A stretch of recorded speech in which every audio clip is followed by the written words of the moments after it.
तो 3 पिलर्स हैं हमारे पास में सस्टेनेबल डेवलपमेंट के, कौन-कौन से हैं जल्दी से देख लेते हैं।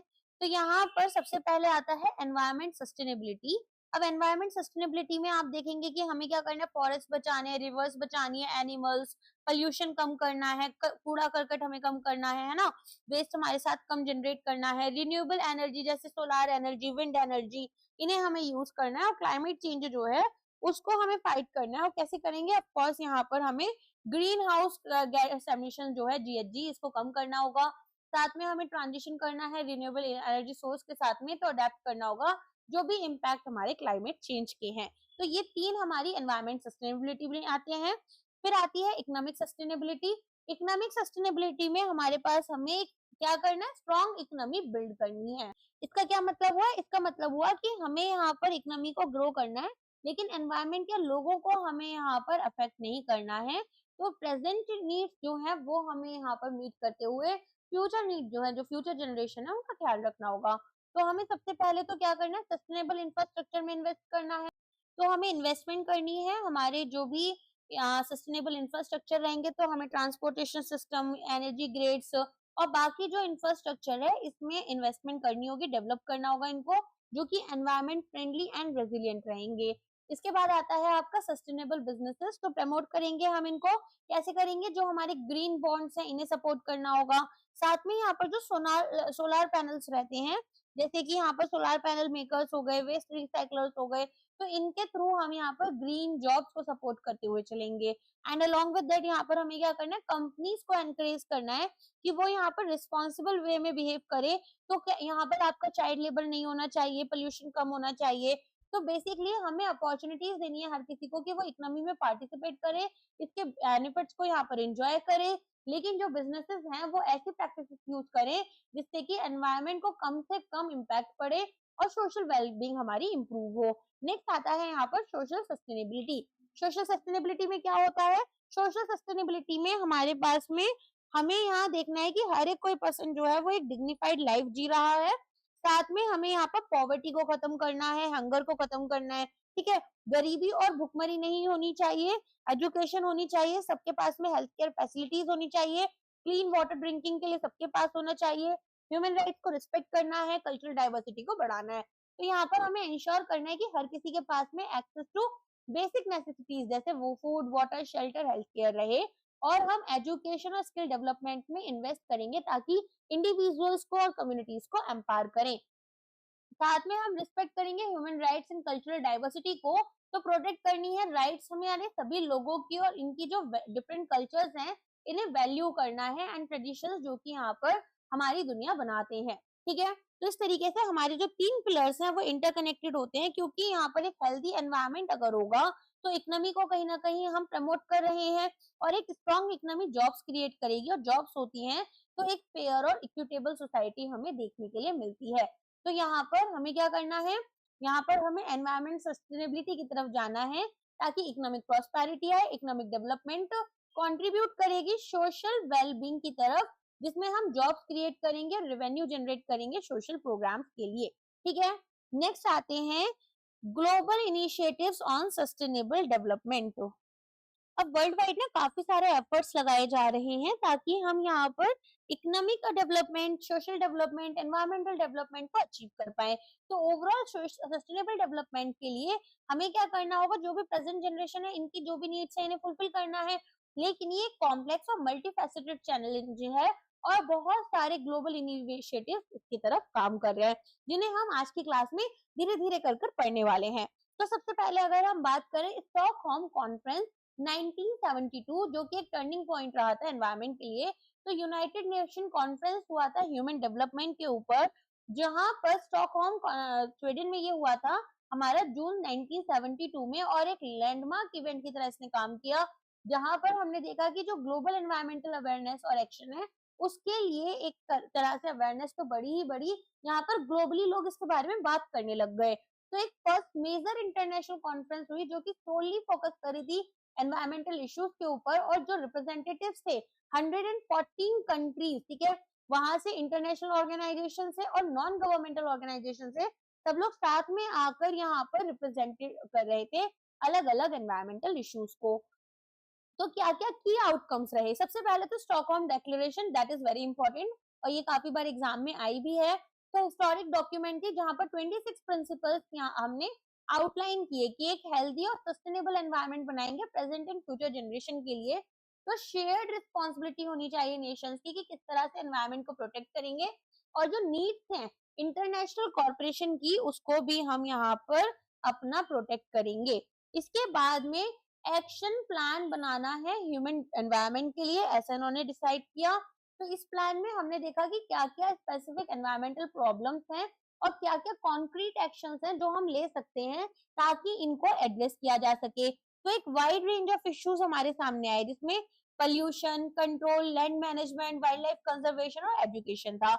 इसके बाद में आता है UNEP, United Nation Environment Programme. तो यहाँ पर यूएन का लीडिंग एनवायरमेंटल ऑर्गेनाइजेशन है, इसका स्टैब्लिशमेंट हुआ। ठीक है, तो स्टॉकहोम डिक्लेरेशन के थ्रू ही यूएनईपी आया था, ये भी याद रखना, ताकि हम एनवायरमेंटल प्रोटेक्शन कर सकें और सस्टेनेबल डेवलपमेंट ग्लोबली यहाँ पर प्रमोट कर पाए। नेक्स्ट आया Earth Summit, this is also very important. तो यहाँ पर यूएनसीईडी का हमारा कॉन्फ्रेंस हुआ था जिसको हम United nation conference on environment and development बोलते हैं, एंड शॉर्ट में इसको अर्थ समिट बोला जाता है। एक मॉन्यूमेंटल इवेंट था जो कि रियो डी जेनेरियो ब्राजील की कैपिटल है वहां पर हुआ था। यहाँ पर 172 गवर्नमेंट्स, 116 जो है वो अपने हेड ऑफ स्टेट्स को या फिर गवर्नमेंट्स को भेज रही थी, और थाउजेंड्स ऑफ रिप्रेजेंटेटिव्स हमें अलग अलग NGO, businesses and indigenous communities से देखने के लिए मिले। तो क्या की अचीवमेंट्स थी इस अर्थ समिट की वो देख लेते हैं। सबसे पहले तो रियो डिक्लेरेशन आया हमारा एनवायरमेंट एंड डेवलपमेंट के ऊपर। तो इन्होंने 27 ऐसे प्रिंसिपल्स आइडेंटिफाई करे, स्टैब्लिश किए जो कि सस्टेनेबल डेवलपमेंट के ऊपर काम करते हैं, और एम्फेसाइज किया कि एनवायरमेंट, सोशल और इकोनॉमिक वेलबींग जो है वो इंटरकनेक्टेड है। साथ में फिर आया आपका एजेंडा 21, जिसमें कि ग्लोबल प्लान बनाया गया सस्टेनेबल लिविंग के लिए कि हमें क्लीनर एनर्जी, लेस वेस्ट और ग्रीन जॉब्स की तरफ जाना है। तो एक ब्लूप्रिंट हमारा बनकर आया ताकि किस तरह से हम सस्टेनेबल डेवलपमेंट को अचीव कर सकते हैं, कहाँ कहाँ, लोकल, नेशनल और ग्लोबल लेवल्स पर। अब यहाँ पर हमें कुछ एरियाज थे जैसे पॉवर्टी हो गया, environmental protection, population, resource management, sustainable development principles, इस पर काम करना था। नेक्स्ट आता है फॉरेस्ट प्रिंसिपल्स। फॉरेस्ट प्रिंसिपल्स में क्या होगा, यहाँ पर हमें सस्टेनेबल फॉरेस्ट मैनेजमेंट करना है, जंगलों को बचाना है, और जंगलों को यहाँ पर बचाने के साथ साथ इनके जो रिसोर्सेज हैं उन्हें भी हम यूज कर रहे हैं, कंजर्वेशन करेंगे ग्लोबली। फिर आता है कन्वेंशन ऑन बायोलॉजिकल डाइवर्सिटी। तो यहाँ पर एक इंटरनेशनल ट्रीटी थी कि किस तरीके से हम बायोलॉजिकल डाइवर्सिटी को कंजर्व करेंगे और जो सस्टेनेबल यूज है उसे यहाँ पर हम प्रमोट करेंगे। तो सबसे पहले एक सिग्निफिकेंट स्टेप ली गई towards protecting ecosystem and it's resources. फिर आता है आपका UNFCCC, United nation framework convention on climate change. Now this is again very important. तो यहाँ पर एक ग्लोबल फ्रेमवर्क बना के किस तरह से क्लाइमेट चेंज को कॉम्बैट करना है, और जो फाउंडेशन बनाई है फ्यूचर इंटरनेशनल एग्रीमेंट जैसे क्योटो प्रोटोकॉल हो गया एंड पेरिस एग्रीमेंट हो गया, इनके रिगार्डिंग। तो एजेंडा 21 की बात करते हैं, सबसे पहले हम स्टार्ट करते हैं। देखो यहाँ पर हमारे पास एक कॉम्प्रिहेंसिव एक्शन प्लान था कि किस तरीके से सस्टेनेबल डेवलपमेंट हमारे ग्लोबल, नेशनल और लोकल लेवल्स पर अचीव किया जाएगा। तो अडॉप्ट किया इसको हमने UN conference on environment and development के ऊपर, जो कि हमारा अर्थ समिट भी कहलाता है, और रियो डी जेनेरियो ब्राजील में ये हुआ था। तो कुछ की पॉइंट्स है जैसे 40 चैप्टर्स थे, नॉन बाइंडिंग था और 4 सेक्शंस थे। तो एक वाइड रेंज ऑफ इश्यूज जैसे poverty, population, consumption patterns, resource management, biodiversity and pollution, ये हमने यहाँ पर कवर करे। अच्छा, अब ये लीगली बाइंडिंग नहीं था एग्रीमेंट, तो यहाँ पर अगर कोई कंट्री इसको फॉलो नहीं करी तो ऐसा नहीं कि उसके अगेंस्ट कोई एक्शन लिया जाएगा, लेकिन जो फ्रेमवर्क था वो प्रोवाइड कर दिया हमने गवर्नमेंट, बिजनेस, सिविल सोसाइटी के लिए सोशल डेवलपमेंट अचीव करना है। देन यहाँ पर 4 सेक्शंस में हम क्या देखेंगे कि आपको यहाँ पर बताया गया है कि किस तरीके से सोशल एंड इकोनॉमिक डायमेंशंस हो सकते हैं, कंजर्वेशन हो सकता है आपका, ठीक है, conservation and management of resources. इसके अलावा स्ट्रेंथन करना है रोल हमारे मेजर ग्रुप्स का, और क्या क्या मीन्स है इम्प्लीमेंटेशन के। अब कुछ की गोल्स हैं हमारे पास में एजेंडा 21 के, तो वो क्या क्या की गोल्स हैं उन्हें भी देख लेते हैं। तो सबसे पहले तो पॉवर्टी को रेडिकेट करना है। देखो ये 3 मेजर्स में होंगे, इकोनॉमिक, एनवायरमेंट और सोसाइटी। तो इकोनॉमिक में आपके पास में पॉवर्टी सबसे बड़ा प्रॉब्लम होता है, तो उसे रेडिकेट करना है। फिर यहाँ पर हमें एनवायरनमेंट को प्रोटेक्ट करना है, सस्टेनेबल इकोनॉमिक डेवलपमेंट लेकर आनी है, सोशल इक्विटी लेकर आनी है, बायोडाइवर्सिटी को कंजर्व करना है और पीस एंड सिक्योरिटी को प्रमोट करना है। तो हम देख रहे हैं कि यहाँ पर ये काफी इन्फ्लुएंशियल रही है कि किस तरीके से हमारे पास में जो सस्टेनेबल डेवलपमेंट होना चाहिए उसकी पॉलिसीज हमें शेप करनी है, एनवायरमेंटल यहाँ पर चीजों को ध्यान देना है। और न्यू इंस्टीट्यूशंस क्रिएट हुए थे जैसे कि यहाँ पर आपका UN commission on sustainable development, ताकि हम अवेयरनेस रेज करें हमारे इम्पोर्टेंस पर सस्टेनेबल डेवलपमेंट के। एजेंडा 21 को क्रिटिसाइज किया गया कि भाई ये तो बहुत ज्यादा एम्बिशियस है और यहाँ पर स्पेसिफिक इनफ हमें नहीं पता था कि किस तरह से हमें गोल्स को अचीव करना है। तो हम टू फोकस्ड हो गए एनवायरमेंटल इश्यूज पर, लेकिन यहाँ पर हमने इनफ अटेंशन पे नहीं की सोशल एंड इकोनॉमिक डेवलपमेंट की तरफ। ठीक है, अच्छा यहाँ पर बहुत सारे इस तरह के क्रिटिसिज्म हमारे पास डेफिनेटली हैं, लेकिन ये तो हम मानेंगे कि एक इम्पोर्टेंट डॉक्यूमेंट या फ्रेमवर्क प्रोवाइड कर रही थी कि किस तरीके से यहाँ पर हमें क्या क्या कॉन्क्रीट एक्शंस लेने चाहिए ताकि हम जो होने वाले प्रॉब्लम्स हैं, जैसे कि यहाँ पर आपके पास में एनवायरमेंट का इशू आ गया, क्लाइमेट चेंज का आ गया, तो उन्हें हम एड्रेस कर सकते हैं और सस्टेनेबल डेवलपमेंट अचीव कर पाएंगे। नेक्स्ट आपके पास में आता है UN convention to combat desertification, जिसको हम यूएनसीसीडी बोलते हैं। अब ये क्यों आया था? देखो, हमने देखा कि भाई लैंड जो है वो बहुत ज्यादा डिग्रेड हो रही है क्योंकि डिफॉरेस्टेशन होगा। डिफॉरेस्टेशन में फॉरेस्ट खत्म हो जाएंगे और फॉरेस्ट के थ्रू यहाँ पर जो ट्रीज होते हैं, ट्रीज की रूट्स हमारी जो सॉइल होती है उसको होल्ड कर रखते हैं। और सॉइल का अगर फर्स्ट लेयर फॉरेस्ट में से हमने क्या करा, ट्रीज खत्म करे, तो जो फर्स्ट लेयर होती है, जो अपर लेयर होती है, वो यहाँ पर आपकी क्या होती है, इसके स्टेम्स वगैरह उड़ने लग जाते हैं, बारिश आती है, बह जाता है, तो पूरी की पूरी जो सबसे इम्पोर्टेंट फर्टाइल लेयर है वो खत्म हो गई और लैंड हमारी डिग्रेड हो गई। तो उस चीज से बचने के लिए हम किस तरफ आ रहे हैं, हम आते हैं सस्टेनेबल डेवलपमेंट के लिए। और लैंड डिग्रेडेड अगर हो गई है तो उसे हमें रिस्टोर करना है, साथ में डेजर्टिफिकेशन जो हो रही है लैंड की उससे बचाना होगा। तो इसीलिए हमारे पास में आता है यूएनसीसीडी। अब इसमें एक और पॉइंट याद रखना कि यहाँ पर ये अकेली लीगली बाइंडिंग एग्रीमेंट थी, ठीक है, तो ये हमारी लीगली बाइंडिंग इंटरनेशनल एग्रीमेंट अकेली थी जो कि लिंक कर रही थी एनवायरमेंट को और किस तरीके से हमें यहाँ पर डेवलपमेंट करनी थी लैंड मैनेजमेंट की तरफ को। तो हम देखेंगे कि यूएन कन्वेंशन जो है टू कॉम्बैट डेजर्टिफिकेशन, ये आया आपका 1994 में, ताकि हम अर्जेंट इशू जो है लैंड डिग्रेडेशन का और डेजर्टिफिकेशन का ड्राई लैंड में, स्पेशली हमारे पर्टिकुलरली अफ्रीका में, उसको यहाँ पर एड्रेस कर सके। तो गोल्स क्या रहेंगे इसके? ऑफ कोर्स सबसे पहले आपके पास में आपको कॉम्बैट करना है डेजर्टिफिकेशन, तो स्टॉप करोगे एक्सपेंशन ड्राई लैंड्स का और डिग्रेडेड लैंड्स को रिस्टोर करने की कोशिश करोगे। दूसरा, जब ड्रॉट्स आती हैं, सूखा जब पड़ रहा है, तो उसके इम्पैक्ट को कम करने की कोशिश करोगे, अलोंग विद दैट रेजिलिएंट बनाओगे लैंड को कि वो इसके जो इफेक्ट्स हैं उससे खुद को बचा पाए। तीसरा, यहाँ पर जो लैंड डिग्रेडेशन न्यूट्रलिटी है वो अचीव करनी है। तो बाय 2030 हमें क्या करना है, लैंड जितनी हमने रिस्टोर की है वो किसके बराबर होनी चाहिए, जो लैंड हमारी लॉस की थी। तो land loss is equal to land restored, ये हमें यहाँ पर करना होगा। तो जो लॉस है प्रोडक्टिव लैंड का उसको बैलेंस करना है यहाँ पर रिस्टोरेशन के थ्रू। नेक्स्ट आ जाते हैं प्रिंसिपल्स क्या क्या हैं। तो सबसे पहले तो पार्टिसिपेशन होना चाहिए। तो यहाँ पर अब आप जानते हैं लोकल कम्युनिटीज या फिर गवर्नमेंट्स, अगर ये लोग कोलैबोरेट नहीं करेंगे तो फिर हमारे पास में इस प्रिंसिपल को या इस ऑब्जेक्टिव को अचीव करना ऑलमोस्ट इम्पॉसिबल है। तो लोकल कम्युनिटीज एक क्रूशियल रोल प्ले कर रही है डिसीजन मेकिंग और इसके इम्प्लीमेंटेशन में। फिर रिस्टोर करना है हमें डिग्रेडेड लैंड्स को, तो पार्टनरशिप करनी होगी, राइट। तो यहाँ पर हम कोलैबोरेट करेंगे गवर्नमेंट्स, एनजीओ, साइंटिफिक इंस्टीट्यूशंस और प्राइवेट सेक्टर के। फिर इसके बाद में डिसेंट्रलाइजेशन होना चाहिए। तो डिसेंट्रलाइजेशन का क्या मतलब है कि यहाँ पर ना सेंट्रल अथॉरिटीज जो हैं उनके हाथ में पावर नहीं होनी चाहिए, रेस्ट यहाँ पर हम क्या कर रहे हैं, धीरे धीरे रिस्पॉन्सिबिलिटीज जो है और जो यहाँ पर अथॉरिटी है वो नीचे की तरफ भेज रहे हैं। तो स्पेसिफिक लोकल कंटेक्स्ट और नीड्स के अकॉर्डिंग हमें सॉल्यूशंस को टेलर करना होगा, ठीक है।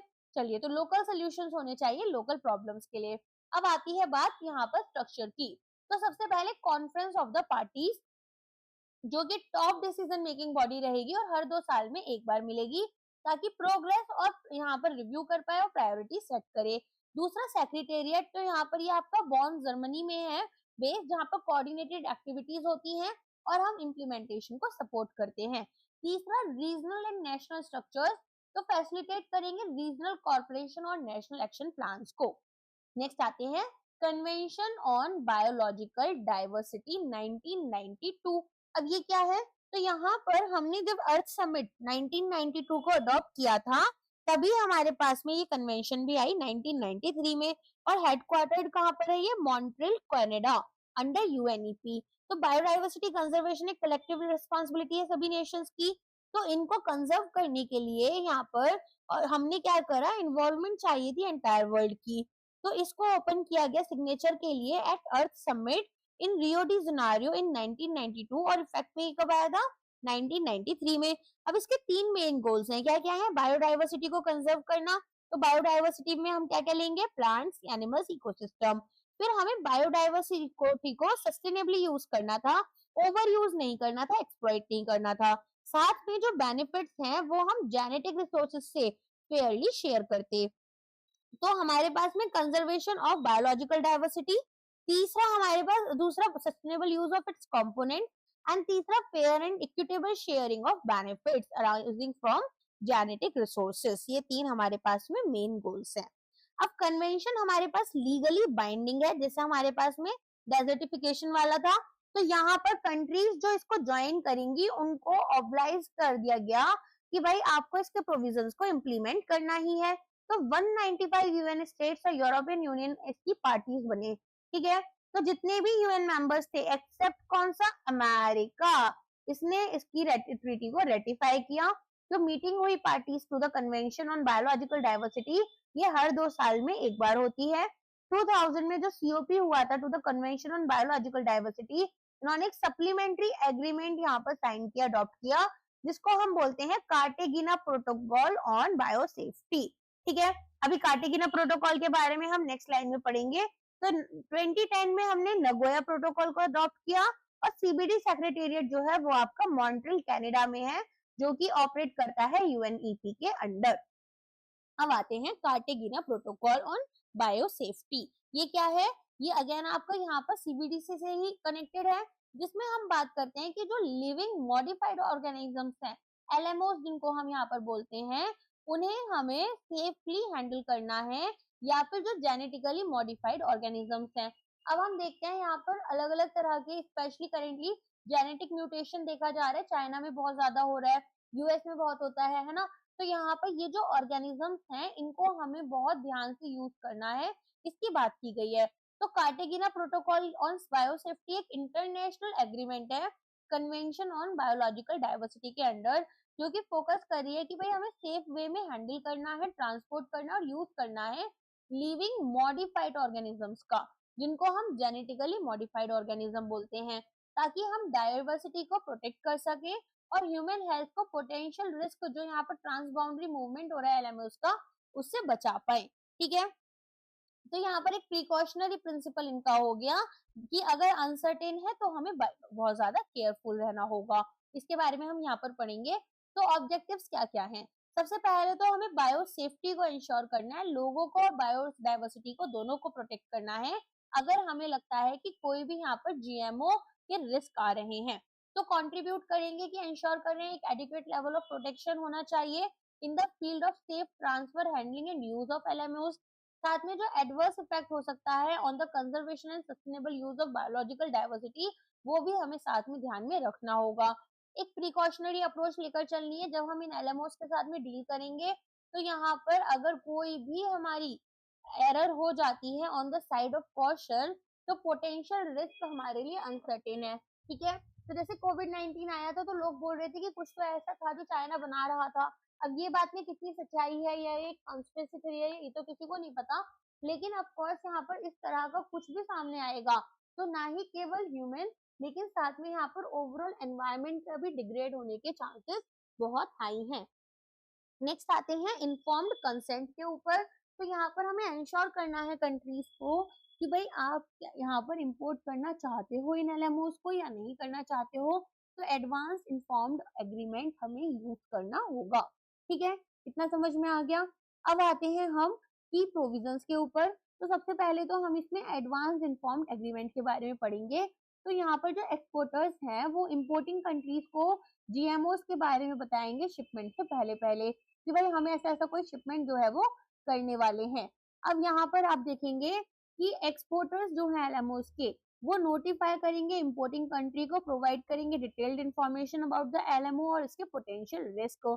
इम्पोर्टिंग कंट्री जो है उसके पास राइट है कि वो डिसाइड करेगी क्या इसको अप्रूव करना है import based on risk assessment, कि यहाँ पर रिस्क कितना इन्वॉल्व है। देन आती है बायो सेफ्टी क्लियरिंग हाउस। तो हम यहाँ पर वेबसाइट और डेटाबेस शेयरिंग इंफॉर्मेशन लेकर आएंगे जीएमओस के ऊपर ग्लोबली, ठीक है। तो बायो सेफ्टी रेगुलेशंस होनी चाहिए, प्रोटोकॉल्स होने चाहिए जहां पर एलएमओस के बारे में इंफॉर्मेशन दी गई है। फिर आता है पब्लिक पार्टिसिपेशन। तो जो सिटीजन्स हैं उनका भी यहाँ पर एक से होना चाहिए इन जीएमओ रिलेटेड डिसीजंस में। तो प्रोटोकॉल एम्फेसाइज कर रहा है importance of public participation in decision making. अच्छा, अब आते हैं स्कोप के ऊपर। तो ये जो प्रोटोकॉल है transboundary movement of all LMOs यहाँ पर लगेगा जिनका एडवर्स इफेक्ट हमारे बायोलॉजिकल डाइवर्सिटी पर हो सकता है। और यहाँ पर हम अकाउंट में वो रिस्क लेंगे जो कि ह्यूमन हेल्थ के लिए यहाँ इंपॉर्टेंट है, क्रिटिकल है। लिविंग ऑर्गेनिजम्स जो हैं अभी अगर मॉडिफाई हो चुके हैं थ्रू मॉडर्न बायोटेक्नोलॉजी, जैसे genetically modified plants and animals, micro organisms and viruses. Okay, benefits and challenges क्या हैं? तो यहाँ पर प्रोटेक्ट कर रहे हैं बायोडाइवर्सिटी और ह्यूमन हेल्थ को। तो एक फ्रेमवर्क हमें लेकर आना है ताकि असेस करें और मैनेज करें पोटेंशियल रिस्क को। प्रमोट करेंगे ट्रांसपेरेंसी एंड कम्युनिकेशन। तो यहाँ पर हमारे पास में इंफॉर्मेशन शेयरिंग होनी चाहिए, कम्युनिकेशन होना चाहिए कंट्रीज के बीच में। चैलेंजेस अगर कुछ भी हमें इम्प्लीमेंटेशन के टाइम पर लगते हैं तो इफेक्टिव इम्प्लीमेंटेशन के लिए नेशनल बायोसेफ्टी रेगुलेशंस की जरूरत है, टेक्निकल एक्सपर्टीज की और कैपेसिटी बिल्डिंग की। बैलेंस करेंगे रिस्क एंड बेनिफिट्स। तो एक ऑनगोइंग डिबेट है कि भाई क्या क्या पोटेंशियल बेनिफिट्स हैं एलएमओएस के और क्या क्या रिस्क यहाँ पर ये पोज करते हैं, ठीक है। तो कार्टेगिना प्रोटोकॉल एक इंपॉर्टेंट रोल प्ले कर रहा है कि किस तरीके से बायो सेफ्टी को सेफगार्ड करना है और रिस्पॉन्सिबल डेवलपमेंट यहाँ पर मॉडर्न बायोटेक के अंदर होनी चाहिए। नेक्स्ट आ जाते हैं हम यहाँ पर Cartagena protocol is all about safety first, याद रहेगा ये किसके लिए? जीएमओस के लिए। अब आ जाओ आपके नेक्स्ट नगोया प्रोटोकॉल। अब नगोया प्रोटोकॉल भी एक इंटरनेशनल एग्रीमेंट है जहां पर हम जो जेनेटिक रिसोर्सेज की एक्सेस है उसको रेगुलेट कर रहे हैं और fair and equitable benefit sharing करवा रहे हैं जो इनके यूजेस से हमें मिलने वाले हैं, ठीक है। तो यहाँ पर ये आपका सीबीडी से ही लिंक्ड है जो कि आपको 2014 में फोर्स में आया था और अराउंड 60 यहाँ पर इनिशियली पार्टीज थी जिन्होंने इसको साइन करा। तो यहाँ पर हमने अपनी क्या क्या बातें की हैं उसको भी हम गोल्स के अंडर देखेंगे। तो रेटिफाई इसको 60 पार्टीज ने किया, अडॉप्ट किया गया था 2014 में, फोर्स में आया आपका, एनफोर्सेबल हुआ 2014 से। प्रोटेक्ट करेंगे बायोडाइवर्सिटी, सस्टेनेबल डेवलपमेंट को प्रमोट करेंगे, रिकॉग्नाइज करेंगे कि क्या क्या राइट्स हैं इंडिजिनियस और लोकल कम्युनिटीज की। गोल्स में सबसे पहले तो फेयर और इक्विटेबल शेयरिंग ऑफ बेनिफिट्स होना चाहिए। तो जब कोई कंट्री है उसके जेनेटिक रिसोर्सेज जैसे उसके मेडिसिनल प्लांट्स को या फिर उसके माइक्रोब्स को आप यूज कर रहे हो रिसर्च के लिए या बिजनेस के लिए, तो उसके जो बेनिफिट्स हैं वो भी उस कंट्री के साथ शेयर करो। फिर यहाँ पर क्लियर रूल्स होने चाहिए कि किस तरह से एक्सेस किया जाएगा या यूज किया जाएगा इस जेनेटिक मटेरियल को। तीसरा, बायोडाइवर्सिटी कंजर्वेशन के ऊपर ध्यान रखना है। तो फेयर बेनिफिट्स यहाँ पर कंट्रीज को मोटिवेट करेंगे कि किस तरह से वो अपनी बायोडाइवर्सिटी को कंजर्व करें। तो जब जेनेटिक रिसोर्सेज हमारे किसी भी कंट्री से हम यूज कर रहे हैं, ठीक है, तो यहाँ पर क्या हो रहा है, दूसरी कंट्री यूज कर रही है और एक कंट्री के रिसोर्सेज हैं, तो ऐसे में हम अगर इसको रिसर्च डेवलपमेंट या कमर्शियलाइजेशन के लिए करेंगे तो बेनिफिट्स यहाँ पर फेयरली शेयर होने चाहिए प्रोवाइडर कंट्री के साथ में। लीगल सर्टेनिटी फॉर एक्सेस, तो क्लियर रूल्स एंड प्रोसीजर्स बनाएंगे कि किस तरह से जेनेटिक रिसोर्सेज को आप एक्सेस करोगे, स्टैब्लिश किए जाएंगे रूल्स को, इंश्योर करेंगे ट्रांसपेरेंसी और प्रेडिक्टेबिलिटी होनी चाहिए प्रोवाइडर्स और यूजर्स दोनों के लिए। कंट्रीब्यूट करेंगे conservation and sustainable use of biodiversity. तो बेनिफिट्स यहाँ पर हमारे शेयर्ड होने चाहिए। प्रोटोकॉल जो है वो इंसेंटिवाइज कर रहा है सस्टेनेबल मैनेजमेंट हमारे जेनेटिक रिसोर्सेज का। अब कुछ की प्रोविजंस की बात कर लेते हैं। तो सबसे पहले प्रायर इन्फॉर्म्ड कंसेंट। तो प्रोवाइडर्स को एक राइट दी गई है कि आप यहाँ पर ग्रांट करोगे या विदहोल्ड करोगे कंसेंट हमारी एक्सेस के लिए टू देयर जेनेटिक रिसोर्सेज जो कि ट्रेडिशनल नॉलेज से एसोसिएटेड हैं। फिर म्यूचुअली अग्रीड टर्म्स की बात हो रही है। तो यहाँ पर बोला गया है कि जो प्रोवाइडर्स हैं और यूजर्स हैं वो टर्म्स यहाँ पर नेगोशिएट करेंगे कि किस तरह से एक्सेस और बेनिफिट शेयरिंग करनी है, फेयरनेस और ट्रांसपेरेंसी को इंश्योर करना है। पार्टीज जो है प्रोटोकॉल की वो रिस्पॉन्सिबल रहेंगी कि क्या क्या मेजर्स रहेंगे ताकि हम कंप्लायंस को इसके प्रोविजंस के साथ में इंश्योर करें। नेक्स्ट आता है क्योटो प्रोटोकॉल। तो ये एक इंटरनेशनल ट्रीटी है जो कि एक्सटेंड हुई थी 1992 में United nation framework convention on climate change के अंडर। और यहाँ पर स्टेट पार्टीज जो है उनको बोला गया है कि आप ग्रीन हाउस गैस एमिशंस को रिड्यूस करो। अब यहाँ पर हमने एक प्रीमाइस बनाया कि ग्लोबल वार्मिंग जो है वो एग्जिस्ट करती है और मैनमेड CO2 एमिशंस जो हैं उनकी वजह से ही ग्लोबल वार्मिंग आई है। तो क्योटो प्रोटोकॉल जो था वो आपका कब आया था? ये आया था आपका 1997 में और एनफोर्सेबल हुआ 2005 में। यहाँ पर बोला गया कि भाई जीएसजीस को कम करना है तो आपको कॉमन बट डिफरेंशिएटेड रिस्पॉन्सिबिलिटी का प्रिंसिपल अप्लाई करना होगा। अब ये कॉमन बट डिफरेंशिएटेड रिस्पॉन्सिबिलिटीज क्या है कि अगर कोई डेवलप्ड नेशन है तो वो ज्यादा रिस्पॉन्सिबल है, अगर डेवलपिंग है तो वो कम है और लीस्ट डेवलपमेंट सबसे कम होगा, क्योंकि सबसे ज्यादा पोल्यूशन जो है वो डेवलप्ड कंट्रीज की तरफ से ही फैलाया गया है। ठीक है, तो यहाँ पर इसको अडॉप्ट किया गया था क्योटो जापान में 11 दिसंबर 1997 में और फोर्स में आया ये 16 फरवरी 2005 में। फिर कुछ डिटेल्ड रूल्स बनाए गए कि किस तरीके से इस प्रोटोकॉल को हम इम्प्लीमेंट करेंगे एट COP7 मार्केश मोरक्को। ठीक है, 2001 में, और इसको हमने मार्केश अकॉर्ड्स बोला। ठीक है, याद रखना इसको, मार्केश अकॉर्ड्स जो है वो क्योटो प्रोटोकॉल से रिलेटेड है। अब 192 पार्टीज जो है वो इस प्रोटोकॉल की पार्ट हैं। इंडिया ने भी इसको रेक्टिफाई किया 2012 में, यूएसए ने इसको रिजेक्ट कर दिया था 2001 में और कनाडा ने विड्रॉ कर लिया 2012 में। ठीक है, advance countries, developed countries. Kyoto का प्रोटोकॉल जो है ये यहाँ पर एमिशंस जो है ग्रीन हाउस गैसेस के इनको कट करना चाहता था across the developed world by 5% by 2012 compared to 1990 levels. अब प्रोटोकॉल यहाँ पर बेस्ड है principle of common but differentiated responsibilities जो मैंने अभी समझाया। तो ये अकेली ग्लोबल ट्रीटी है जो कि बाइंडिंग लिमिट्स रख रही है on green house gas emission. अब यहाँ पर क्या क्या आता है आपका CO2, CH4, nitrous oxide, sulphur hexafluoride, group of hydrofluorocarbons and group of perfluorocarbons. ठीक है, तो ये सारी चीजें हमारी जो है ये क्योटो प्रोटोकॉल के अंडर आती हैं। अब कमिटमेंट पीरियड की बात करें तो यहाँ पर 2 कमिटमेंट पीरियड्स आपके रहेंगे, 2008-12, 2013-20। तो 2008 से 2012 में 35 डेवलप्ड कंट्रीज रहेंगी जिनके पास टारगेट्स हैं, और 2013 से 20 के बीच में दोहा अमेंडमेंट जो थी उसने इसको एक्सटेंड कर दिया। तो अभी अगर हम बात करें, सेकंड कमिटमेंट पीरियड आपका 2012 में आया और इसको हम दोहा अमेंडमेंट टू द प्रोटोकॉल बोलते हैं। अब इसके जो फर्स्ट कमिटमेंट पीरियड है इसमें मोर देन 35 कंट्रीज के पास बाइंडिंग टारगेट्स थे। कनाडा ने विड्रॉ करा 2012 में जब इसका पहला कमिटमेंट पीरियड खत्म हो गया। जापान, न्यूजीलैंड, रशिया इन्होंने पार्टिसिपेट किया क्योटो के फर्स्ट राउंड में, लेकिन यहाँ पर कोई भी नए टारगेट्स इन्होंने सेकंड कमिटमेंट में नहीं लिए। तो जो सेकंड कमिटमेंट पीरियड है वो एक फेलियर की तरह दिखाई दिया। अच्छा, अब फिर नेगोशिएशंस हुए लीमा में 2014 में। तो यहाँ पर अग्री किया गया कि जो पोस्ट क्योटो लीगल फ्रेमवर्क है वो ऑब्लिगेट करेगा जितनी भी मेजर पोल्यूटर्स हैं कि वो अगर आपके CO2 एमिशन ज्यादा हो रहे हैं तो आप उनके लिए पे करो। तो चाइना, इंडिया, यूएस इन सभी को सिग्नल दिया गया कि भाई अगर तुमने ये ट्रीटी को रेटिफाई नहीं करा है तो फिर तुम लीगली यहाँ पर क्या कर रहे हो, अपना CO2 एमिशंस को रिड्यूस करोगे। ठीक है, तो इन सभी ने सिग्नल दे दिया कि भाई इन्होंने रेटिफाई तो नहीं किया है लेकिन ये लीगली कमिट कर रहे हैं। अच्छा, अब यहाँ पर आता है आपका दोहा अमेंडमेंट। तो इंडिया जो है इसने साइन तो किया था लेकिन कोई भी बाइंडिंग टारगेट्स इसने अपने पास नहीं रखे क्योंकि डेवलपिंग कंट्री था। जापान और रशिया, न्यूजीलैंड ने ऑलरेडी यहाँ पर इसको फेज 2 में ज्वाइन नहीं किया। तो बस इतनी सी बात याद रखना। अब आ जाते हैं दोहा अमेंडमेंट। तो ये हमारा क्योटो कमिटमेंट जो थी उसी को कंटिन्यू कर रहे थे हम, ये चीज हमने देखी। तो 2013 से 2020 तक का इसका पीरियड था जहां पर हमने एक तो उठाकर लाए हम NF3 को जो कि है हमारा नाइट्रोजन ट्राइफ्लोराइड, जो हमारी ग्रीन हाउस गैमिशन की लिस्ट थी।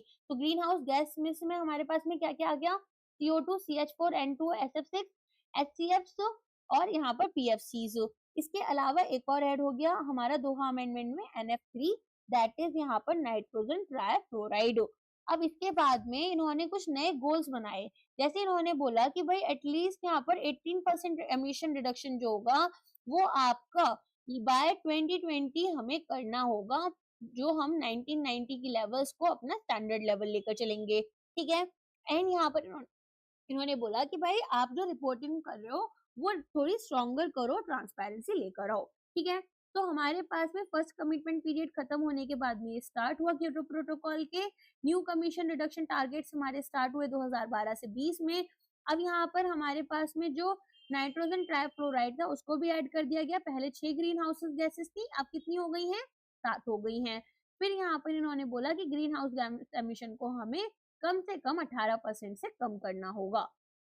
नेक्स्ट आता है लीमा समिट, जो कि आता है आपका कॉप 20 के अंडर, यहाँ पर 2014 में, ठीक है। तो ये हेल्ड हुआ था आपका लीमा पेरू में। अब यहाँ पर ये क्यों इम्पोर्टेंट है, क्योंकि ये जो पेरिस एग्रीमेंट हमारा आएगा उसका बेस यहीं से बनेगा, ठीक है। तो जितनी भी कंट्रीज थी उन्होंने अग्री करा कि वो जो हमारे इंटेंटेड नेशनली डिटरमिन्ड कंट्रीब्यूशन है उनको अग्री करेंगे। तो पहली बार ऐसा हुआ कि यहाँ पर जितनी भी कंट्रीज थी उन्होंने अपने अपने ऑब्जेक्टिव्स को स्पेसिफाई करा, और अगर वो रेडी थी तो उन्होंने बोला कि भाई हम अपने CO2 एमिशंस इंफॉर्मेशन जो है वो मार्च 2015 तक दे देंगे। अब यहाँ पर एक कंट्रोवर्शियल इशू आ गया। कौन सा था वो, कि हमारे पास में कॉमन बट डिफरेंशिएटेड रिस्पॉन्सिबिलिटीज की बात की गई और नेगोशिएशंस डेवलप्ड और डेवलपिंग कंट्रीज के बीच में हो नहीं पा रहे थे। तो कॉप 20 जो था वो यहाँ पर डिफाइन नहीं कर पाया कि कैसे जो एमिशन रिडक्शन है वो डिस्ट्रीब्यूट करने हैं, और इसको हमने अब कॉप 21 में सॉल्व कर लिया, ठीक है, जिसे हम पेरिस एग्रीमेंट बोलते हैं। तो जो फंडिंग हो रही है ग्रीन क्लाइमेट फंड में वो हमारी टारगेट को थोड़ा सा यहाँ पर एक्सीड कर जाती है, एंड हमारी फंडिंग होती है 10.2 बिलियन डॉलर्स की, जिसमें कि फंड यहाँ पर डेवलपिंग कंट्रीज को दिया गया कि भाई एक यहाँ पर टेक्नोलॉजीज आप लेकर आओ ताकि क्लाइमेट चेंज को कॉम्बैट करो। साथ में यहाँ पर एक प्लान की बात की गई कि हम ऐसे प्लान्स लेकर आएंगे कि जो प्राइवेट सेक्टर फैसिलिटी है उनको भी रोल आउट करेंगे 2015 में, ताकि प्राइवेट सेक्टर एंटिटीज भी एक्रेडिटेड रहे और फंड को एक्सेस कर पाए। इसके बाद में इम्प्लीमेंटेशन की बात हुई एक न्यू फ्रेमवर्क की हमारे मेजरमेंट, रिपोर्टिंग और वेरिफिकेशन के लिए। तो पहला मल्टीलैटरल असेसमेंट जो था वो आपका हुआ लीमा में, जहां ग्रेटर ट्रांसपेरेंसी प्रोवाइड की गई for actions by developed countries. पहले हमारी केवल किसके बारे में बात हो रही थी, केवल और केवल क्योटो प्रोटोकॉल और दोहा अमेंडमेंट में बात हो रही थी डेवलप्ड नेशन की।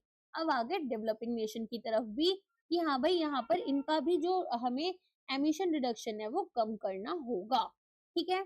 चलो, तो CBDR वगैरह हमारे टोटल यहाँ पर क्या क्या बातें हुई हैं लीमा में। सबसे पहले तो CBDR प्रिंसिपल के ऊपर, फिर ग्रीन क्लाइमेट फंड जो था उसके ऊपर बात हुई, एंड यहाँ पर जो टारगेट था उसने एक्सीड कर लिया। फिर मेजरमेंट, रिपोर्टिंग और वेरिफिकेशन जिसे हम MRV बोलते हैं वो इंट्रोड्यूस किया गया। प्राइवेट सेक्टर फैसिलिटी की बात हो गई कि किस तरीके से वो भी यहाँ पर इस फंड को यूज कर सकते हैं, ठीक है। चलो, अब ये याद रखना, जितनी भी कंट्रीज थी उन्होंने डिसाइड कर लिया था कि वो इंटेंडेड नेशनली डिटरमिन्ड कंट्रीब्यूशन के ऊपर अपनी रिपोर्ट सबमिट करेंगे वॉलेंटरी बाय मार्च 2015। अब आते हैं हमारे important agreement, that is Paris agreement. 21st conference of Paris हुआ। अब 21st कॉन्फ्रेंस ऑफ पेरिस हुआ था UNFCCC के अंडर पेरिस में बाय दिसंबर 2015। अब ये हमारा पोस्ट 2020 एक्शंस जो थे क्लाइमेट चेंज के ऊपर उसको यहाँ पर बेसिकली सक्सीड कर लेगा क्योटो प्रोटोकॉल को। तो अब हमने देखा क्योटो प्रोटोकॉल जो था वो सभी कंट्रीज को एक फ्रेमवर्क दे रहा था कि किस तरीके से क्लाइमेट चेंज जो है उसके अगेंस्ट एक्शन लेना है। अब यहाँ पर पेरिस एग्रीमेंट कहता है कि हम अब क्या करने वाले हैं, अब हम थोड़ी सी अप्रोच को चेंज करने वाले हैं, ठीक है।